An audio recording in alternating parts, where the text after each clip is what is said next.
Hey guys, welcome back to the channel, and today's episode we're going to continue with my RM125 Enduro build by installing a set of Moose Racing Handguards. So let's get on the bike and start wrenching.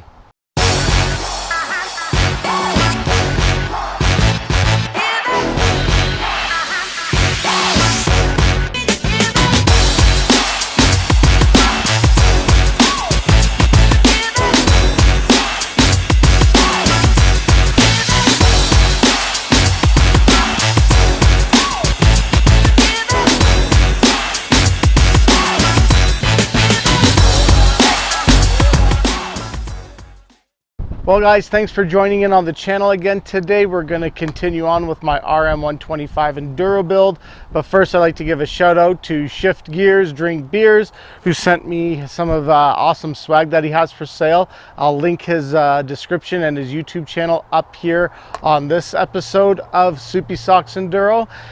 Shift Gears Drink Beers is I think he's in Ohio, and he does a lot of single track enduro riding. He's had some track time. He's got some really cool content. He's grown quite a bit, so if you're into this type of stuff like I am, you'll sure enjoy Shift Gears Drink Beers content. So again, hit like, hit subscribe, go join his forum. You won't be disappointed. But in today's episode, I'm going to continue on with the RM125 Enduro build series. Today's going to be a very easy installation of the handguards. Now, handguards are going to be excellent for going single track and really bush riding, and then if you do take a big hit or you have a little bit of an impact, you got some guards for your hands so they won't get crushed, and it'll protect your handlebars, brake lever, and clutch lever as well during some harder impacts. So it's kind of a must, higher on the list of enduro mods to do to your motocross bike. I picked up a set of Moose Racing handguards from RPM and Blairmore. So I went with the aluminum ones with the yellow handguards to match my bike pretty good. So once it's all done installed, it's going to look pretty good, but more importantly, it's going to have a high safety function, which is what I'm looking for. That only leaves one more item on my Enduro build, which is a flywheel weight. That I'm going to do into a two-part series when I do some before and after riding, just to show you the benefits of a flywheel weight, especially in a smaller displacement, two-stroke motocross bike building for Enduro purposes.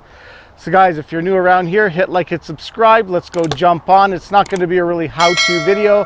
I'll just do a couple ins and outs. This is the first time I'm going to be installing a set of handguards, so it'll probably take me a little longer than what a video would be, but I'll just do a couple of stops of my progress along the way.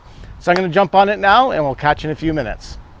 Well guys, before I go on there, I'm just going to go and show you exactly what I'm going to be using. I kind of read the instructions, watched a couple YouTube videos for references, so it should be pretty easy. But I got my standard toolbox, got some screwdrivers. I'll definitely need the blade here, and also basically a smooth metal remover just to make the finish a little bit more. The file, I've got another file here. I couldn't find the Christmas tree type of drill bit that a lot of guys that do install it have been used on YouTube, so we'll see if I can get away with that. And then of course my drill and the actual hand guards and deflector shields as well. Like I said, I got this from RPM in Blairmore, so if you're in southern Alberta, hit up RPM. I'll throw their link as well, where you can walk in and get some cool parts for your bike, quad, snowmobile, because we're almost at that season, or regardless of whatever you're rolling or tracking on in today's adventure world. So guys, I'm going to go, like I said, open this box up. I'm going to start the process, and yeah, we'll see the finished product in a few minutes. Hey guys, okay, well, I did the clutch side of the Moose Racing. I could have done a little bit better job here where I cut it, but anyway, it's nice and stiff on there. It's not going anywhere, so I mounted that one there. I didn't do an install video just because I've never done this before, and it's taking me a little bit of time just to make sure I'm doing it right. So all the clamps, the instructions, and everything look good. The only thing I have to do now is install the deflector shield, and then we'll take a look at that. So let's go throw that on now, and let's see what it's like, because it's 50% done. Well guys, here's the finished product for the clutch side of the bike. Looks pretty good.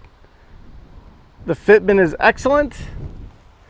Wasn't that hard to do. It's actually pretty easy. Not sure if I'm going to keep this moose decal on, but it's a good location for my Soupy Socks Enduro decal or one of my other YouTube partners that I like to share their channel on. So I might even throw Shift Gears, Drink Beers, MVDBR Enduro, or anybody else who wants to send me a decal. Just hit me up and I'll decorate the bike. But anyway guys, I'm going to jump in on the next side and then we'll get this guy all done up. There's going to be a little bit more involvement with the clutch side. You got to slide it out, do a little bit more work. It's kind of a little bit less real estate on the what's called the throttle side. Got to make sure that it snaps back and the brake lever is all the way down. Might have to do some adjustments there, so it might take a little bit longer to do. But anyway guys, she's already looking better. Let's jump in. Once I finish that side, we'll do a wrap up.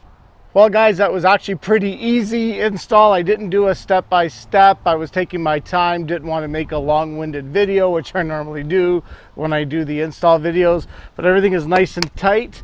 The clutch, the throttle is nice and loose. The instructions were very well kept, or were very well read and understood. It was very intuitive. So I highly recommend the Moose aluminum contour bars. Again, you can pick them up at RPM in Blairmore. Can't wait to go check them out, see how they fit, see how they function, and of course makes the bike look a lot better. The only changes I'm going to do are rip these decals off, and we're going to add some custom YouTube decals from my channel and from other riders' channels as well. But anyway guys, if you're new around here, hit like, hit subscribe. I'd love to have you on the journey.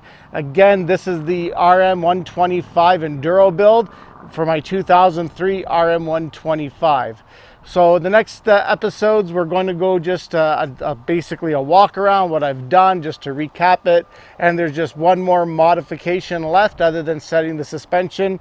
It's the flywheel weight. So you don't want to miss that one. But hopefully the next time you see me, we'll be out doing some trail riding, and I take it light for now, but we'll still go out there and spin some wheels. Guys, you have a good day, and we will catch you on the next episode of Soupy Socks Enduro. Keep roosting.